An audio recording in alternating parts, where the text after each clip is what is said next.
안녕하십니까. 12월 6일 OBS 뉴스 오늘 시작합니다. 뉴스 오늘 금요일은 전원책 변호사의 식견을 공유하고 있죠. 전원책의 훈수, 전원책 변호사와 함께합니다. 어서 오십시오. 예, 안녕하세요. 네, 숨가쁜 오늘 아침부터 속보가 쏟아지고 있습니다. 이 시각 국회로 대통령이 이동하고 있다. 이런 속보까지 나왔었는데 이건 이제 없는 일이 돼가고 있는 측면이 있습니다. 지금 보시면 국회 본청의 모습인데 저희가 지금 실시간 라이브로 바라보고 있습니다. 근데 뭐 민주당 쪽에서 바리케이트를 친다고 아주 깜짝 놀랐어요. 대통령이 오는 걸 만약에 민주당이 막았으면 안 될 겁니다. 무슨 말인지는 들어봐야죠. 그런데 안 갈 것으로 보이죠. 지금 느낌은 그렇습니다. 왜냐하면 민주당 등 방금 말씀하신 것처럼 야당은 이런 입장입니다. 국회에 계엄군을 투입했는데 그곳을 다시 온다, 대통령이. 결사반대. 그런데 그 자체가 참 이 재밌는 아마 앞으로 헌법에서도 공부를 한 사람들이 이 문제를 놓고 토론이 굉장히 많이 일어날 겁니다. 대통령이 가령 비상계엄을 선포를 한 것이 그 고도의 통행이냐 아니냐, 이 사법부 심판의 대상이 되지 않는 고도의 통행이라는 학설이 굉장히 많이 있거든요. 그 축식이 돼가 있습니다. 그런데 이번의 경우에 기본적으로 비상계엄을 선포를 할 요건이 있었느냐, 그게 맞느냐 하는 문제가 딱 이제 대두가 되면 많은 분들이 아니다, 그 요건 갖추지 못했다. 그래서 대통령의 비상계엄 자체가 위법 판단을 받을 수밖에 없을 것이다. 자, 그러면 이제 가장 지금 테이블 위에 많이. 전 변호사님 잠시만요. 지금 민주당 국회의원들이 여기가 국회 본청인 로텐더 홀이라는 그런 공간입니다. 민주당 국회의원들이 지금 빠져나가고 있는 모습을 보니까 속보로 전해지고 있는 뉴스 중에 하나가 대통령이 국회를 방문하는 계획 하지 않기로 했다. 하지 않기로 한 것인지 실제로 방문할 계획이 있었던 것인지 일단 보도로 흘러나온 것이니까 대통령이 안 오는 방향으로 정리가 되는 것 같습니다. 이런 우원식 의장이 유보 요청을 했고 아마 그걸 수용을 한 것처럼 보이네요. 아까 저희가 방송 직전에 우원식 국회의장이 기자회견을 했습니다. 기자들에게 이런 얘기를 하더라고요. 그런 보도가 흘러나왔고 거기에 대해서 방송을 통해서 얘기한 것 같아요. 일단 우리가 준비가 안 돼 있다. 대통령이 오게 되면 경호 문제도 복잡하다. 미리 좀 사전 협의를 해달라. 그러니까 이 방문 보도가 흘러나왔는데 대통령실이 국회의장과 아니면 국회 쪽에 이 얘기도 없이 혹시 국회 일단 방문해 보려고 하는 건 아닌지 그런 생각도 좀 듭니다. 그런데 그것도 참 이상합니다. 이 예산안 내놓고 시정인사를 할 때도 가지 않았으면서 이런 사상 최대의 자책골, 이 자책골을 집어넣고 답답하니까 이제 국회를 가겠다. 이게 지켜보는 사람이 정말 참 답답해요. 이번에 가령 병력 280명이 국회에 갔지 않습니까? 그런데 나중에 밝혀졌잖아요. 이 280명 외에 선관으로 간 병력들 한 300명이 있다. 더 많아요. 중앙선관에도 갔고, 그리고 수원에 있는 연수원에도 갔고, 그리고 또 과천청사입니까? 거기도 갔다. 맞아요. 그래서 세 군데로 나눠서 300명이 갔다, 300여 명이 갔다는 겁니다. 그런데 왜 가느냐 보니까 부정선거에 대한 어떤 자료를 수집하기 위해서 간 것으로 보이거든요. 김용현 전 국방부 장관이 그 얘기를 직접 했습니다. 그 얘기를 했단 말이에요. 지난 총선이 부정선거였다는 의혹이 많다. 그래서 그 자료를 한번 챙겨보러 갔다. 근데 자료를 챙긴 건 하나도 없어요. 문제는 그런 얘기를 하는 사람들이 지난 선거가 부정선거다 이렇게 얘기를 하는 분들이 극우 성향이라고 불리는 일부 유튜버들, 황교안 전 당대표, 그리고 또 일부 이 정치인들, 그 속에는 이제 대중적 신망을 받았던 황교안 전 대통령 권한대행도 있습니다. 그러니까 정광훈 목사도 포함되어 있고요. 정광훈 목사도 이제 있고. 그래서 이런 의견을 무조건 이건 아니다 이럴 수는 없단 말이에요.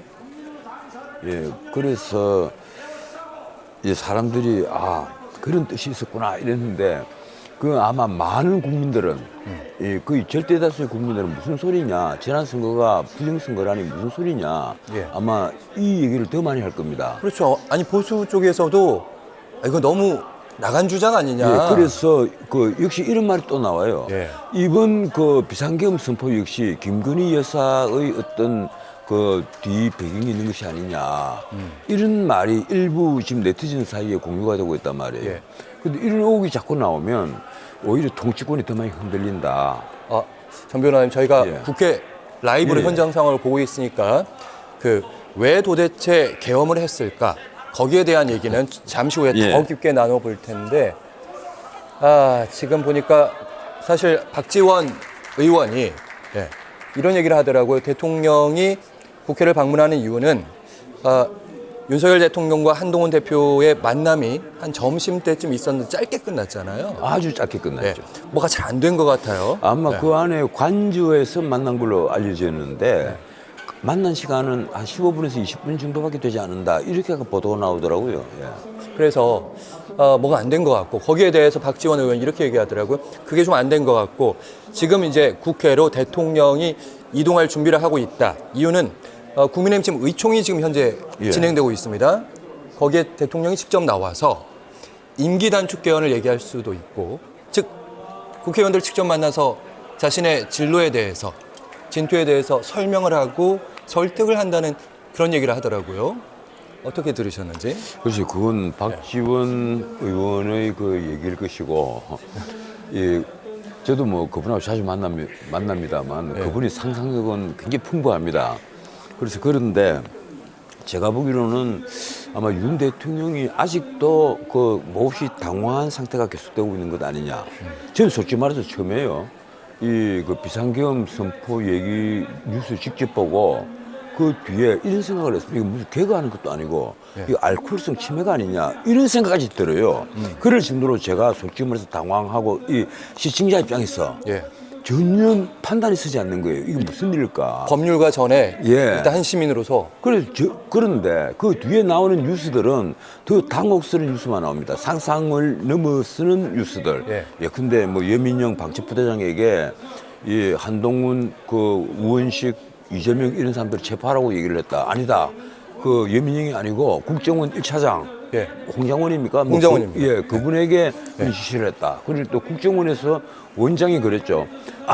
알아보니까 아니더라. 이런 식으로 부인을 했단 말이에요. 오늘 속보로 계속 그 말씀한 게 쏟아졌습니다. 그리고 계속 국정원이냐 아니면 방첩부대장이냐 뭐 계속 이런 얘기가 나오는데 어떻든 저는 이 나이까지요. 제가 마지막 그 비상계엄 때 그래도 경상남도 지역의 2군 사령부 그 계엄 보통군사법원에서 검찰관을 했어요. 그래서 내가 너무 잘 압니다. 이 비상계엄이 무엇인지를.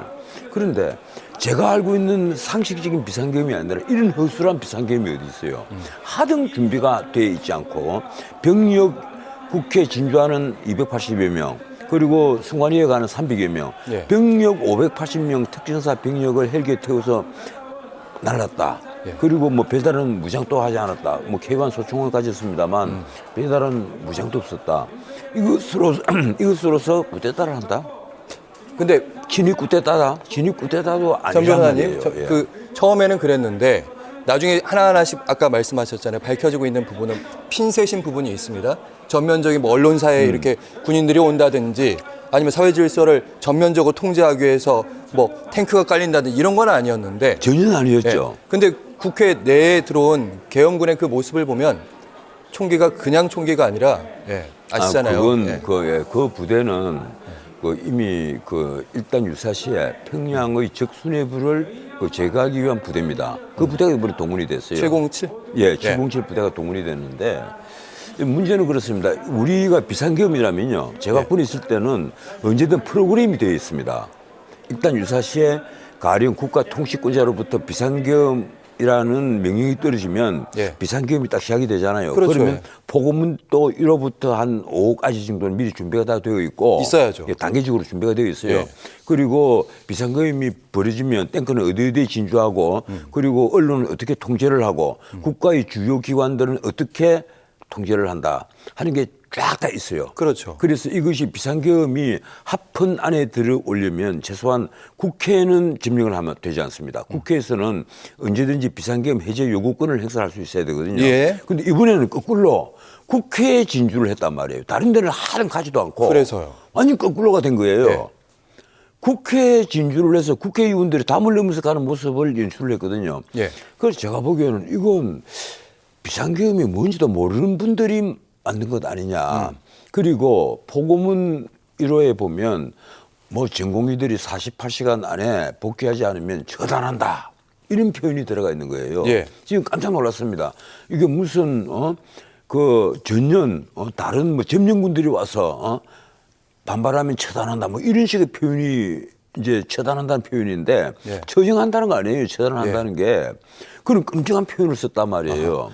전 변호사님, 저희가 당시 비상계엄의 포고령에 대한 얘기, 그래서 당시 비상계엄이 어느 정도 위헌이고 어느 정도 위법인지 그 얘기는 잠시 제가 후에 드리고 저희- 싶은 말씀은 이 비상계엄이 하등의 준비가 되어지 않은 상태에서 예. 너무 적극적으로 가령 우리가 윤석열 대통령을 그동안 비판을 쭉 해오면서 좀 적극적인 이게 지시 언행이 많지 않느냐, 또 경로했다 이런 표현이 자주 나오잖아요. 예. 그래서 너무 적극적이다, 독단적이다, 뭐 일방적이다 이런 얘기를 많이 듣고 있는데 한편으로는 이번에도 너무 이게 적극적인 결정 아니었나 하는 생각을 할 수밖에 그러니까 없습니다. 사실은 너무 그러니까 방금 말씀이 이런 거잖아요. 대통령이 갑자기 이렇게 충동적으로 비상계엄을 한 거 아니냐. 근데 그런 면치고는 어떻게 보면 보안을 지키기 위해서 소수의 사람, 그러니까 수도방위 사령관, 그다음에 방첩사령부, 특전사령부, 그리고 김용현 국방장관 요 정도 미리 준비를 시켰다. 아니, 그런 거 아니에요? 네, 국방- 흔히 말하는 충암파들. 예, 지금 당장 그런 말이 나오잖아요. 지금 네. 충암파 말이 국방장관, 그다음 이상민 행안부 장관, 그리고 방첩부대장이 여민영입니까?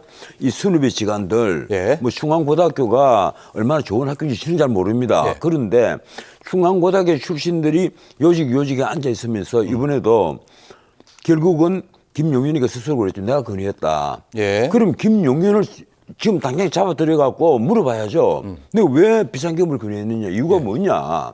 그게 과연 지금 흘러나온 대로 뭐 민주당 이재명에게 겁을 주기 위해서냐. 예.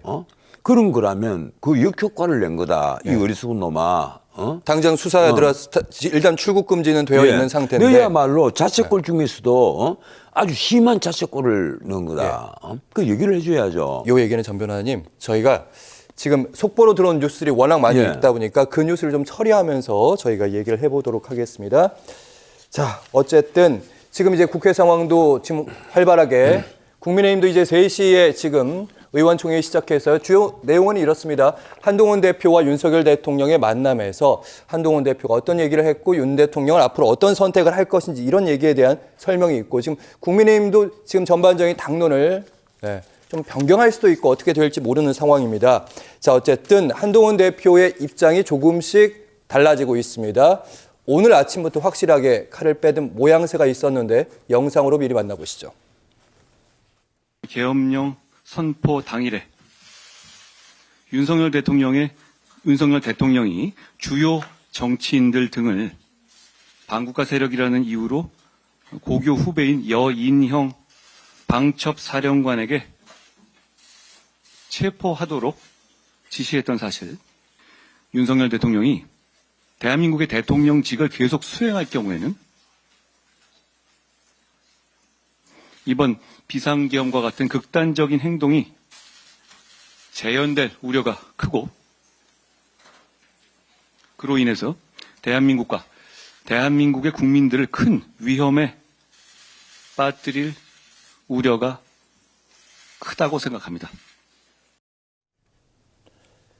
윤 대통령에 대한 직무를 빨리 정지시켜야 된다. 오늘 아침에 있었던 한동훈 대표의 결정이었습니다. 그 이유는요, 윤 대통령이 앞으로 무슨 일을 할지 모르겠다. 이런 입장이었고, 근거는 이렇습니다. 계엄 당시에 윤 대통령이 주요 유력 인사들, 이재명 대표, 한동훈 대표, 우원식 국회의장 등등 한 10여 명에 대한 체포명령을 직접 내렸다. 이거를 확보하고 있다. 믿을 만한 신뢰를 갖고 있는 정보가 있다. 이렇게 얘기하면서 이 얘기를 했거든요. 글쎄요. 네. 그 점은 그냥 내가 믿을 만한 그 곳에서 그 얘기를 들었다, 뭐 자료를 봤다는지 모르겠는데 여인영 방첩부대장이라고 못을 박았습니다. 예. 역시 이제 중앙고등학교 출신이거든요. 자, 그러면 김용현, 여인영 이 두 사람이 아마 한동훈 본인을 포함해서 그 이재명 그리고 우원식 이런 사람들 그리고 거기에는 뭐 심지어 나중에 그 국정원이 아니다 그게 아니고 국정원이다 이럴 때는 그 명단에는 보면 김어준까지 포함이 돼가 있어요. 맞아요. 예, 김어준 씨. 예, 그래서 제 자신을 보고 이거 뭐냐 이게 뭐 장난들 치는 것도 아니고 이게 무엇일까 하는 사실일까 하는 생각을 했는데 국정원도 부인을 하고 지금 여인영 그 방첩부대장이 이 점에 있어서 부인을 했다 시인을 했다 하시면 아직까지 제가 확인을 못했습니다. 뉴스를 아무리 챙겨봐도 없더라고요. 예. 그런데 그 이후에 그 민주당 쪽에서는 그게 여인영이 아니다. 이 국정원이다 이 얘기거든요. 국정원을 동원했다 이제 이 얘기인데 네. 근데 어느 쪽이 맞는지는 모르겠습니다만 우선 근데 나는 그래서 지금 우선 윤석열 대통령이 이런 여러 가지 국민적 의혹이 있잖아요. 그렇죠. 왜 나는 어제라도 어제 내가 다른 방송에 나와서 그랬거든요. 밤 10시부터 시작해서 새벽까지라도 좋다. 기자들에게 모든 문답을 다 받아라.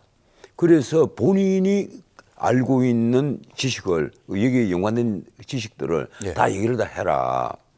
전 변호사님. 그것만이 예. 지금 통할 수 있는 길이다. 어떤 말씀인지는 이해하겠습니다. 그 말씀에 대한 부분은 그러니까 전 변호사님께서 말씀하시는 부분이 이제 윤 대통령이 이 사태를 어떻게 수습을 할 것인지에 아니, 대한 본인이 우선 지시한 범위가 무엇인지를 알아야죠. 그러니까요. 국민들이. 예. 근데 지금 흘러나오고 있는 얘기는 이제 한동훈 대표도 공개적으로 얘기를 했고 그리고 아까 말씀하신 대로 지금 국회에 이제 국정원 1차장이 나와서 홍정원 1차장이 나와서 이렇게 얘기했습니다. 그러니까 대통령이 이제 싹 다 잡아들이라고 얘기를 했다. 그래서 13명의 이름을 불러줬고 거기에 대해서 본인은 이제 거부를 했고 홍장원 그 예. 1차장은 시인은 한 겁니까? 그럼 예, 대통령이 그런 지시가 거기까지 있었다. 뉴스는 예, 시인을, 그래서 예, 전화 한 통화 거네요. 기록까지 예. 예. 제출을 했다. 국회 정보위원회에 이미 거기까지 아까 말씀대로 국정원장은 예. 부인하고 있는데 그럼 이 정도 되면 사실의 가능성이 좀 높아지는 것이 아닌가 싶어서요. 그러면 지시가 홍장원 1차장에게 간 것인지 또 여인영 방첩부장에게 직접 전화를 했다고 간 하네요. 것인지 양쪽이 다 한 것인지는 또 거기까지는 알 수가 확인해 없네요. 봐야겠죠. 예. 뭐 어떻든 한동훈 그 지금 국민의힘 대표가 집권 여당인데도 윤 대통령 이대로 두면 안 된다 하는 얘기까지 했단 말이에요. 그렇죠. 이건 예. 이제 그 국민의힘 지지자들이 보면 오늘 뭐 그렇지 않아도 갤럽 여론조사 보니까 훅 떨어졌던데 예. 그 국민의힘 지지자들 그래도 보면 아주 정말 의안이 벙벙해집니다. 이게 뭐냐. 이런 때일수록 내부에서 충분히 논의하고 검토한 의견들이 나가는 것이 아니라 대표는 대표대로 그리고 또 반대되는 친윤은 친윤대로 대통령실의 대통령은 또 대통령대로 그렇죠.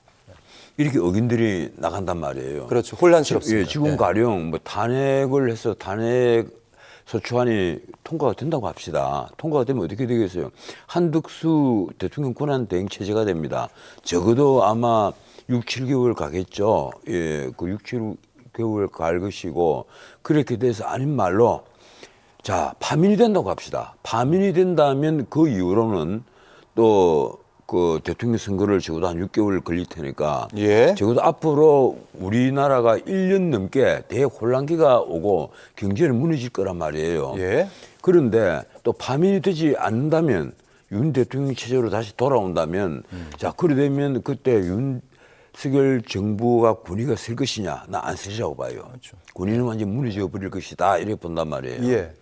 그래서 자, 이게 지금 그렇다고 오늘 뭐 대구에 있는 그 홍준표 시장은 또 이런 얘기를 했습니다. 이럴 때일수록 자, 우리가 다 한 발씩 물러나서 거국 내각을 만들자. 예. 그리고 임기단축도 고려를 해야 된다.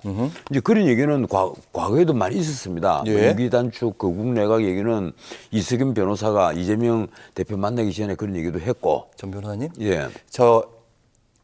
앞으로는 이제 그러니까 지금 말씀의 예. 주 부분은 이렇습니다. 저희 시청자분들의 이해를 좀 돕기 위해서 가장 그러니까 당장 떨어진 문제부터 저희가 예. 얘기를 차근차근 쌓아가서 마지막 앞으로 정치 지형은 어떻게 될 것인지 어떻게 윤 대통령은 해야 될 것인지 국민의힘은 어떻게 해야 될 것인지 이 얘기를 차근차근 저희가 한 단계 한 단계 밟아보도록 하겠습니다. 그 제가 거꾸로 좀 앵커에게 묻고 싶습니다. 지금 예. 우리나라에서 가장 다급한 것이 뭐겠어요? 국가 안 보거든요. 그렇죠. 이럴 때일수록 예. 국군 통수권자가 좀 흔들려 버렸잖아요. 그러면 국방 안보는 지금 제대로 돼가 아니냐.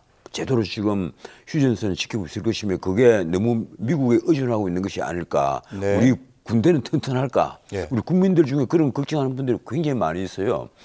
이때 북한에서 오판을 하면 문자 그대로 국지전이라도 벌어지게 되면 예. 그 전면전으로 벌어질 가능성도 있단 말이에요. 그래서 이번에 과연 우리 군이 제대로 예, 대비가 되어 있는지 예, 대비를 혹시라도 하고 있을까? 근데 문제는 그렇습니다. 이번에 그 국회 진주한 군대를 보니까 솔직히 말했어요. 내가 있었을 때 군대가 아니구나. 무슨 군대가 뭐 저런 군대가 있느냐. 난 보면 명색이 계엄군이라고 하는 군에서 군의 어떤 삼엄함 같은 것은 전혀 보이지 않았어요. 그래서 예.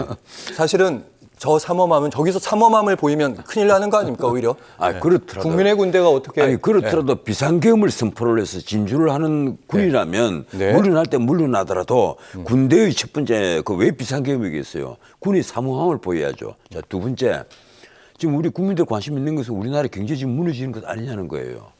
지금 전 세계 이 시장이 다 올해 들어와서 화랑기에 들어가 있는데 우리나라만 후퇴를 했습니다. 그리고 비상계엄 그런데 이후에 또 주식 그런데 이제 비상계엄 네. 이후에 더 지금 폭락을 하고 있고 그렇죠. 외국인들이 지금 손을 지금 다 들고 있단 말이에요. 예. 자, 유일하게 잘 나가는 것이 반도체하고 자동차라고 했는데 그 반도체 자동차도 지금 무너지고 있는 것 아니냐.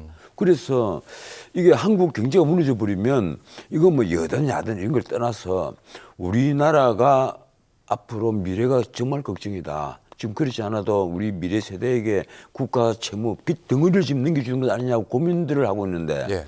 그래서 우리 경제가 지금 어떻게 되느냐는 그 고민이 더 커요. 안보와 경제. 그런 걸 빼놓으면 이제는 이 그 정치 지형이 과연 이대로 유지될 것이냐 이 문제란 말이에요. 나라가 지금 절반으로 딱 나눠져 있잖아요.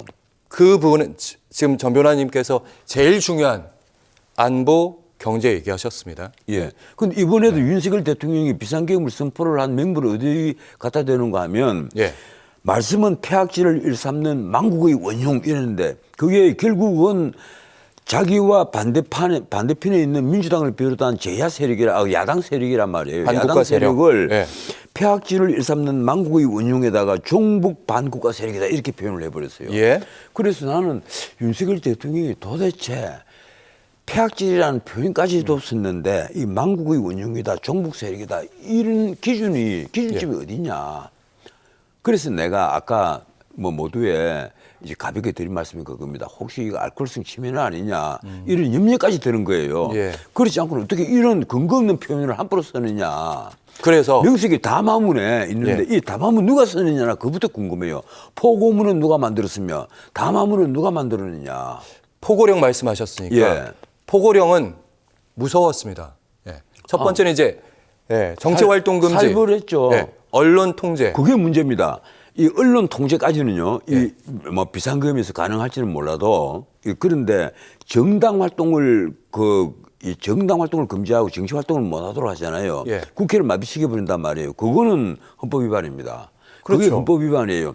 지금 비상계엄의 요건도 갖추지 못했는데 그 포고문 첫 번째 1호에 있는 예. 내용이 뭔가 하면 정치 활동을 금지하고 그리고 국회를 폐쇄를 하는 식으로 돼 국회 자체를 완전 막아버리면 그러면 계엄 해제 요구권을 가지고 예. 보장을 해줘야 된단 말이에요. 그렇죠. 이번에도 결국은 대통령이 내란죄까지는 되지 않을 것이다. 이런 판단을 한 사람들이 꽤 많이 있거든요. 그 얘기는 후반부에 하시죠. 예. 그런데 그 말한 이유가 바로 그거예요.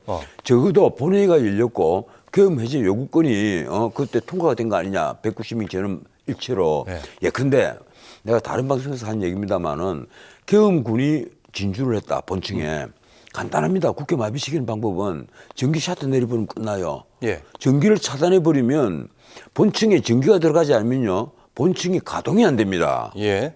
본회의고 뭐가 없어요. 그러니까 만약에 당시 들어왔던 그 특수부대들이 마음만 먹었으면 그렇죠. 실제는 10분이면 15분이면 점령할 수 있는 거잖아요. 점령하고 그리고 요인들을 다 체포도 할 수 있죠. 그랬죠. 뭐 지시를 받은 요인들이 있다면 체포하는 건 아주 쉽겠죠. 근데 중무장한 그것도 개입한 소총을 들고 있는데요. 그 실전에 투입된 그 군인들도 많이 망설였고 그리고 관련 명령을 내렸던 지휘관들도 일부는 명령을 아니, 거부까지는 못했지만 망설였어요. 거기가 280명이 다 그렇게 알았다는 거 아니에요. 일단 헬기를 타고 도착을 할 때까지는 몰랐는데 내리고 보니까 국회더라. 예.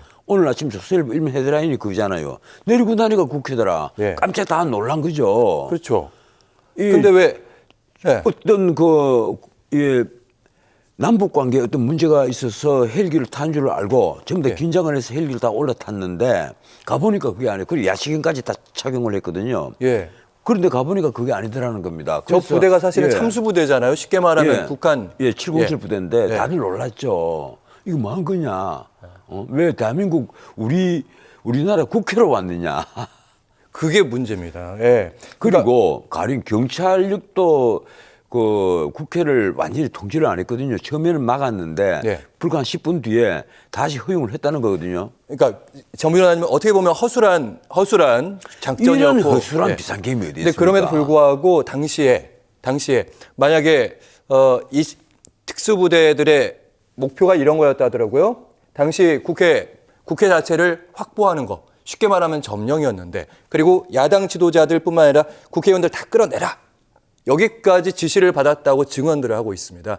아니 그런데 막상 이게 그런 명령이 나가는지는 모르겠습니다만 실제로 받았다고. 예, 예. 국회의원들이요 본회의장에 모이고 뭐 하는 데 있어서 어떤 방해를 받은 흔적은 없거든요. 그거를 이제 예. 본인이 이제 거절을 했다. 특전사령관도 그렇고 거기까지는 갈 수가 없다. 예. 그래서 거절을 했다. 예, 그런데 제가 보기로는 그렇습니다. 예, 이번에 비상계엄을 보면서 가장 큰 궁금증이 이런 비상계엄 결정이 정 변호사님. 예. 특전사령관의 얘기는 이렇습니다. 당시 김용현 장관이 본회의장에 국회의원을 끌어내리라고 지시를 했다. 그 이제 김용현이 나는 그래서 오히려 본회의장 들어가지 마라 지시를 했다. 예. 일종의 항명이었다. 이렇게 얘기를 하고 있습니다. 그러니까 제가 드리고 싶은 말씀은 이런 겁니다. 그러니까 어떻게 이렇게 허술하지? 그리고 어떻게 보면 대통령의 약간의 충동으로 이렇게 일어난 일인 거 아닌가? 이렇게 말씀하셨는데 이거는 또 어떻게 보면 허술하지 않습니다. 아니 그런데요.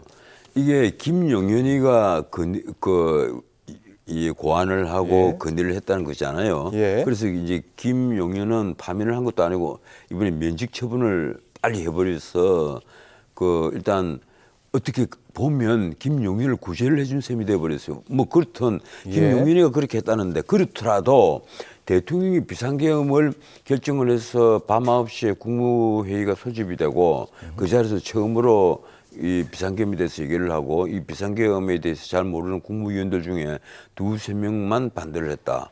그리고 국무총리도 뭐 반대 의견을 냈다는 식의 말이 나왔는데 어쨌든 그렇습니다.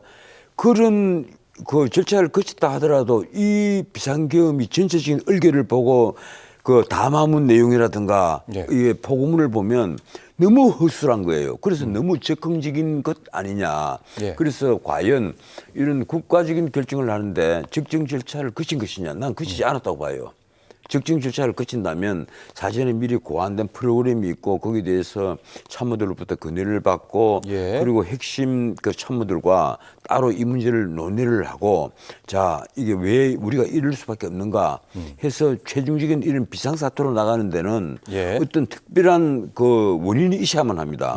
국민들에게 나중에 납득시킬 만한 그런 원인이 있어야 된단 말이에요. 그런데 그런 것 없이 했다면 적극적인 것이고 두 번째 제가 의문은 아니 그런 듀 프로세스 적정 절차를 거쳤다 한다 하더라도 예. 두 번째 왜 이렇게 허술하냐 너무 허술하다. 내가 알기로는 미리 비상계엄에 대해서는 프로그램이 다 돼가 있을 것이고 그렇죠. 예. 예 그리고 포고문도 다 미리 준비가 돼가 있는데 이 포고문은 준비가 안 된 완전히 급조된 포고문이다. 왜 그런가 하면 의사들을 처단한다는 표현이 들어가 있어요. 그렇죠. 예, 포고문에. 그것이 갸우뚱하더라고요. 예, 대통령을 얼마나 지금 억압하고 있는 문제였는지 정신적으로 압박을 하고 있는 문제였는지 포고문에 그걸 넣어놨어요. 네. 이 전공의들 48시간 안에 복귀하지 않으면 처단을 한다. 처단이라는 표현이 2번 있고요. 예, 2번 들어갔어요. 그런데 어떻든 너무 허술하다는 거예요. 그리고 정 변호사님은 이제 이번 비상계엄이 즉흥적이었고 우발적이었고 이럴 수가 없다. 우발적이라는 표현은 안 썼습니다. 네. 저는 너무 적흥적이라는 하지만 거죠. 이거는 기분 내키는 대로 한 것 아닌 이 말입니다. 기본적으로 정 변호사님도 이건 위헌적 요소가 있고 위법하다 이런 부분은 동의하시는 예, 위법적인 요소는 다 있어요. 다 있는데 다만 내가 그 주장하는 겁니다. 최소한 계엄 해제 요구권을 보장을 해주가 있었고 본회의가 열렸단 말입니다. 계엄이 어떻든 그것이 나중에 특전사령관이 이 지시를 받은 대로 행동을 하지 않았기 때문에 본회의가 보장이 됐는지 아닌지는 모르겠어요. 뭐 어떻든 본회의가 보장이 돼서 계엄 해제 요구권이 190명 전원일치로 가결이 됐고 거기는 국민의힘 의원 또 18명이 들어가 있었거든요. 예. 가결이 됐고 그리고 그에 따라서 이게 윤 대통령이 그걸 수용해서 다시 국무회의를 열고 계엄 비상계엄 자체를 해제를 했단 말이에요. 근데 한편은 이렇습니다. 맞습니다. 예. 국회에서 해제 결의를 하니까 윤 대통령이 바로 해주지도 않고 좀 시간이 걸린 측면도 있었고. 아니죠. 국무회의를 열어야 그것도 절차가 있는 거니까 예. 곧장은 못하죠. 하나만 더 말씀드리면 어쨌든 당시에 계엄군이 조금이라도 빨리 들어와서 본회의장을 점거라도 했다면 끌어내리지는 않더라도 점거라도 했다면 당시 각 정당의 표결조차도 이루어지지 않을 수도 있고 그렇게 하면 계엄이 쭉 가는 거고 당분간은 그게 언제 끝날 또 다시 표결할 기회를 줄지는 모르겠습니다만 또 한 번 계엄이라는 게 돌아가다 보면 어디로까지 갈지는 모르는 상황인 거잖아요. 근데 어쨌든 지금까지 경과 과정으로 봐서 본회의는 보장이 됐고 계엄 해제 요구권은 가결이 됐습니다. 그리고 윤 대통령은 그걸 수용을 했고 그래서 6시간 만에 일종의 해프닝처럼 끝나버렸단 말이에요. 자, 그러면 이 경우에 과연 내란죄가 성립이 되느냐 하는 문제가 있습니다. 그 문제부터 다루고 오시죠. 예, 나는 그래서 내란죄는 성립이 안 된다고 봐요. 왜 그런가 하면 그런 그 불법적인 그 요소가 다분히 여기저기 산재한다고 해서 이 비상계엄 자체가 나중에 무효를 다툴 수는 있을지는 몰라도 처음부터 이게 무효였다 이게 다툴 수 있을지는 몰라도 일단은 비상계엄이 선포가 되고 그리고 계엄 해제 요구권이 가결이 되고 윤 대통령이 그걸 수용을 했다. 그러면 헌법적 틀 안에서 움직였다고 볼 수가 있단 말이에요. 그러면 이 내란죄가 뭔가 하면 국토를 참전하거나 아니면 국헌 문란입니다. 국헌 문란, 헌법 자체를 문란해서 가령 헌법기관들 혹은 국가의 주요 기관들을 국회, 국회도 헌법기관이고 예, 기능을 못하도록 만들어 버렸다. 이것이 이제 그래서 폭동을 했다는 거예요. 성관위, 국가 대표적으로 이번에 점령을 하려고 했던 것이 성관위와 국회잖아요. 국회죠. 예, 그런데 그걸 해서 기능을 못하도록 뭐 마비를 시켰다. 이것이 목표였다면 그럴 수가 있는데 어떻든 국회에서 비상계엄 해제 요구권을 가결을 시켰고 그걸 수용을 했다는 거예요. 그럼 헌법적 틀 안에서 적어도 헌법의 명령은 따랐다는 겁니다. 그러면 그리고 헌법의 명령을 다 따랐는데 어떻게 내란죄라고 할 수 있느냐 이런 문제가 나올 거예요. 그렇긴 할 것 같긴 해요. 나는 그래서 내란죄는 난 성립이 좀 안 될 것 같다. 이제 그런 주장입니다. 그런데 다만 이걸 딱 이 비상계엄을 두고 이것이 과연 헌법적 틀 안에서 움직이느냐 움직이지 않느냐 하는 그 문제 요건을 갖추느냐 아니냐 하는 문제 있잖아요. 나는 그래서 내란죄는 아니어도 최소한 직권남용 거의 형법 123조거든요. 이 직권남용은 해당이 된다. 그런데 그것도 그렇습니다. 내란죄는 경찰이 수사사항이에요. 검찰은 수사를 못합니다. 그런데 직권남용은 검찰도 수사를 할 수가 있어요. 그래서 검찰은 오히려 직권남용과 내란 이게 보면 같은 그 범위 안에 있는 그런 어느 쪽으로 볼 수도 있는 그런 범죄인 것 같으니까 우리 검찰이 수사를 하겠다. 그래서 심우정 검찰총장은 지금 서울지검에다가 배당을 하고 수사를 해라. 이제 경찰도 수사하고. 그러니까 전 변호사님 일단 위헌 위법적 요소 있고 그러니까 위헌적인 요소를 치우더라도 최소한 법적으로는 직권남용. 직권남용은 되지 않겠느냐. 위법한 그게 있지 않을까. 가령 윤석열 대통령이 나중에 퇴임을 한 뒤에 이건 뭐 직권남용은 재임 중에는 소출을 못합니다. 기소를 못해요. 기소 불가능한 범죄니까. 다만 퇴임을 한 다음에 이 문제에 있어서 정치권에서 합의를 하지 않으면 직권남용으로 기소가 될 것이고 거기에 대해서 윤석열 대통령이 그때는 아마 사법적 책임을 져야 될 부분이 있을지 몰라요. 그런데 일단 내란죄는 아니다는 것이 제 생각입니다. 모르겠습니다. 다른 분들이 워낙 내란 주장을 많이 하니까. 반론만 제가 한 번만 제기하겠습니다. 그러니까 그 내란죄라는 게 꼭 목표를 달성하지 않더라도 물론이죠. 음모를 짜거나 기획을 하거나 시도만 하더라도 대법원 인정한 판결이잖아요. 내란죄 같은 경우는 예비 업무부터 다 처벌을 합니다. 예비 업무만 돼도 처벌을 해요. 그런데 그래서 윤 대통령이 했던 첫 번째 비상계엄 문제는 선포. 이런 게 있습니다. 네. 이걸 내란죄로 보는 경우도 있지만 예. 우리 헌법 교과서 딱 펼쳐보면요. 심지어 과거에 이 김대중 대통령이 북한에 무려 그 4억 5천만 불입니까? 그 엄청난 돈을 줬잖아요. 방북의 대가로 줬다 뭐 이런 얘기가 많은데 그 돈을 준 것도 고도의 통치행위다. 나중에 이런 식의 판단을 많이들 했단 말이에요. 예. 그 뭐 대부분에서 판결 나온 것은 아닙니다만은 고도의 통치행위 아니겠냐. 그래서 가령 통치권자가 내린 결정은 그것이 좀 그 틀에 맞지 않는 부분이 있더라도 대부분은 이제 고도의 통치행위 이쪽을 많이들 몰아가요. 헌법학자들이 지금까지. 알겠습니다. 근데 이번에도 역시 마찬가지일 겁니다. 이번에 가령 비상계엄을 선포한 것을 꼭 요건을 하나씩 다 따지고 요건이 이게 하나 틀려서 빠졌으니까 이거는 불법적인 비상계엄이고 당신 내란죄다.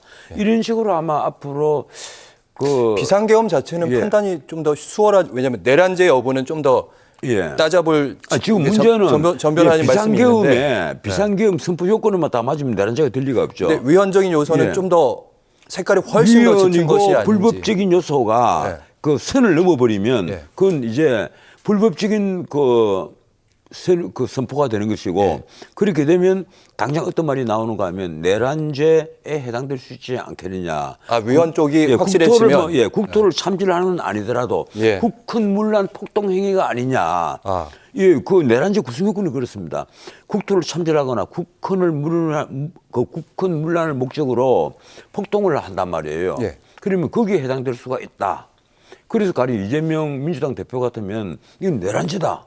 처음부터 지금까지 계속해서 내란죄다. 이렇게 밀어붙이고 있지 않습니까? 그렇죠. 맞아요. 근데 예. 제가 보기에는 이건 내란죄는 아니다. 만약에 이런 것이 내란죄라고 하면 지금까지 살아남을 대통령들은 아무도 없었을 겁니다. 굳이 이것뿐 아니라 수많은 대통령의 결정들이요. 보면 헌법적 혹은 법률적 요건을 다 갖춘 것이냐 하는 문제를 검토를 해보면 그렇지 않은 것이 더 많이 있단 말이에요. 이해했습니다. 예. 어쨌든 명태균 씨 말이 잠깐 생각이 나는데 자신이 구속되면 한 달 안에 뭐 예. 가야 될 수 있고 뭐 이런 얘기했던 거 기억나는데. 저도 그 생각을 했어요.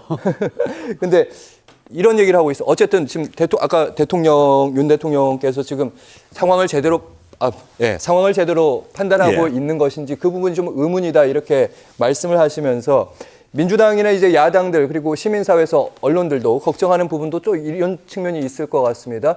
그러니까 그런 상황 판단 인식이라면 혹시라도 윤 대통령이 또 다른 제2의 잘못된 선택을 하면 물론 이제 국방부도 아니라고 하고 뭐 다 아니라고는 하는데 아니라고 하고 이 비상계엄을 선포한 거잖아요. 예. 그래서 지금 오늘 또 한동훈 대표도 이 마이크 잡고 기자들이 다 앉아서 그런 얘기를 했단 말이에요. 예. 이 마치 뭐 직접 표현은 그렇게 안 했습니다만 비상계엄 선포를 또 재연할 가능성이 있다. 그 이재명 대표는 그런 얘기를 또 했습니다. 이재명 대표도 비상계엄 재연할 염려가 있어서 안 된다. 예. 어제 그랬죠. 오늘이라도 당연히 그럴 수 있을지 모르겠다. 그래서 국회의원들이 항상 비상대기를 해라. 뭐 그 취지의 이제 비상대기령도 나가지 마라. 있고. 국회 본청. 그래서 당장 조국 대표 같은 경우는 오늘이라도 탄핵안 처리하자. 이런 식으로 나오고 있는. 그런데 그것도 그래요. 대통령에 대한 탄핵안 자체가 어떤 일이 발생을 하고 4, 5일 만에 처리가 된다? 난 그것도 아주 웃긴다고 봐요. 지금 3일 3일 밤에 비상계엄이 선포가 되잖아요. 근데 7일 날 표결하잖아요. 예. 불과 나흘 만입니다. 탄핵 소추안 또 이 급조가 됐고 이 사회적 의견을 모으는 시간도 너무 짧아요. 과거 같으면 적어도 이 탄핵안이 만들어진다면 이 일정한 시간이 있고 사회에서 수많은 사람들의 의견이 다 좁혀져서 예. 하나의 통일된 의견까지는 못 가더라도 그 부분에 이제 탄핵에 맞는 의견을 만들어내야 된단 말이에요. 근데 이분은 그게 아니에요. 심지어 보면 탄핵 소추안을 제가 그 내용을 들고 오지는 않았는데 예. 그 내용을 보니까 도저히 할 수 없는 쓸 수 없는 말도 들어가 있어요. 정상적인 대통령의 어떤 권한 행사까지도 마치 탄핵 소추안에 들어가 있는 대통령의 불법행위처럼 그렇게 표현이 되어 있던데 그 지금 내용을 제가 갖고 오지 않아서 예. 잘은 모르겠습니다만 그렇습니다. 그래서 어떻든 민주당도 지금 너무 서들고 있는 거 아니냐. 그게 뭔가 하면 지금 이재명 대표야말로 시간이 딱 정해져가 있잖아요. 예. 그러니까 공직선거법 위반에서 도저히 자기 자신이 빠져나갈 수 없도록 1심에서 선고가 나와 있고 그것이 이제 23개월, 33개월이란 말이에요. 예. 거기다 조국 대표는 12월 12일 당장 대법원 판결이 예정이 되어 있습니다. 그렇죠. 이러니까 이 조국은 그 당장 그렇게 했어요. 내 선고일 연기를 시켜주시오.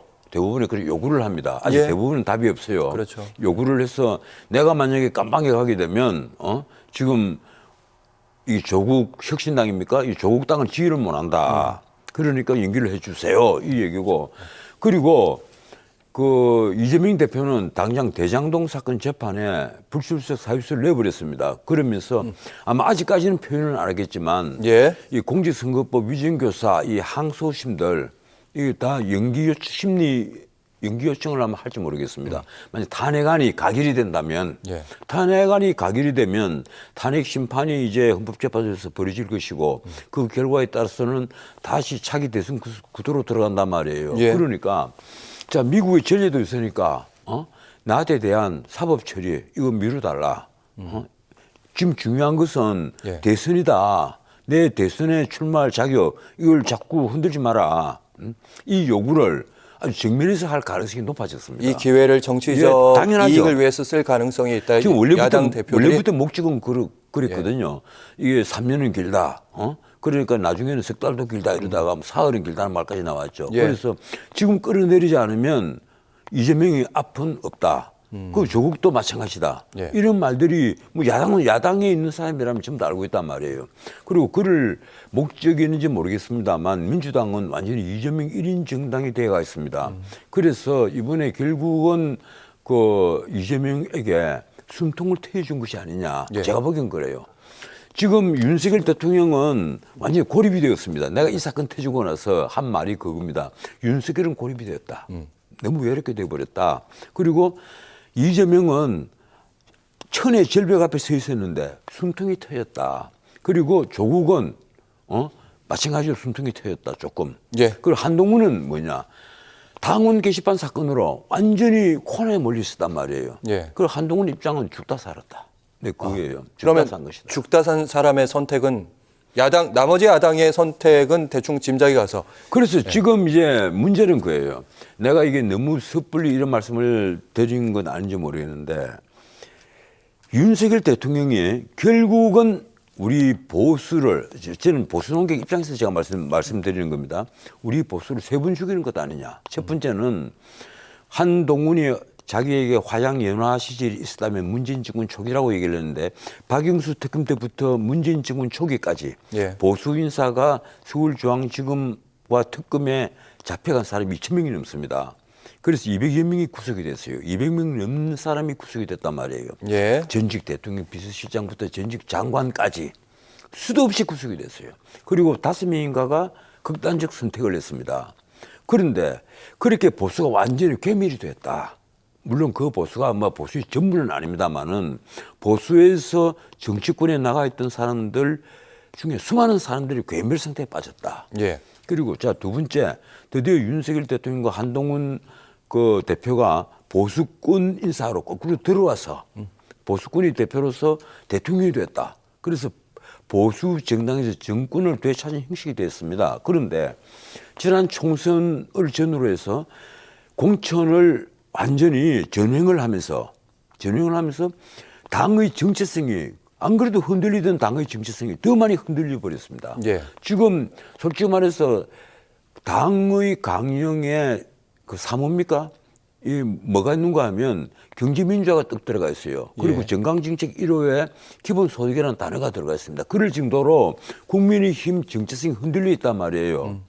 과연 이런 상태가 계속된다면 국민의힘을 우리 국민들 절반이 진보고 절반이 보수라고 하면 30초밖에 저희 시간이 없는데 그러면 한동훈 대표의 보수의 선택은 대표라고 할 수 있느냐? 예. 자, 세 번째 뭔가 하면 예. 이번 이런 허술한 아닌 말로 자책골을 넣음으로써 남아있는 보수 세력들을 더 괴멸시켜버렸다. 난 그래서 윤석열 대통령이 정말 원망스러워요. 지금. 굳이 말씀드리자면 그렇다면 정말 앞에 있으면 정말 욕 좀 해드리고 싶습니다. 그럼에도 지금 국민을 위해서 할 수 있는 윤 대통령의 선택은 그럼 지금 내가 하는 말이 그거예요. 지금이라도 기자회견을 해라 해서 문자 그대로 정문적답 모든 질문에 다 답하는 그리고 시간 제한 없이 해라. 그리고 국민적 의구심을 다 풀어라. 왜 비상계엄을 선포를 했고 그리고 당신의 생각이 무엇이며 그리고 앞으로 어떻게 할 것인지 그리고 국민과의 관계를 어떻게 할 것인지 그리고 민주당 이재명과의 관계는 어떻게 할 것인지 본인이 다 설명을 해라. 알겠습니다. 기자들은 국민이 대표다. 국민 앞에 다 설명을 해라. 그렇지 않고 계속해서 대표를 만나고 누구를 만나고 가까운 사람만 만나가지고 속닥속닥 그리면 국민적 의구심은 더 많이 쌓여간다. 알겠습니다. 빨리 나와서 윤 대통령은 설명해라. 이 말씀 마지막 말씀을 들었습니다. 전원책 변호사와 함께했습니다. 고맙습니다. 예.